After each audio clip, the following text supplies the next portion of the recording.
Hi guys, for today's video guys, maghugas ako ng plato guys. Inom muna ako ng kape guys kasi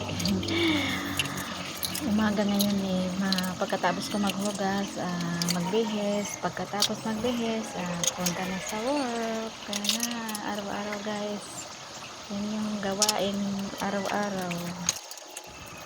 Ganito guys, nagtiyaga para may nilaga. Ayun guys, tiyaga lang araw-araw. Ganun lang talaga buhay natin guys, habang nandito pa tayo sa mundo. Guys, di natin alam yung kapalaran ng tao guys. Yung iba nga batang bata pa nga, nasa 30 plus, 31, 32, ganyan guys, na-stroke na diretsuhan guys, patay.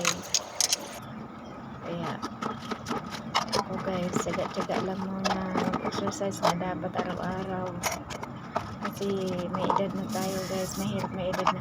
Sana guys, may in-applyan pala ako guys na sana para makaraos sa kahirapan guys. Sana pasado ako sa lahat-lahat guys. Sana yun lang pangarap ko guys. Sana ayun na, wala na akong masabi guys kasi nagmamadali ako kasi papasok na ako sa work.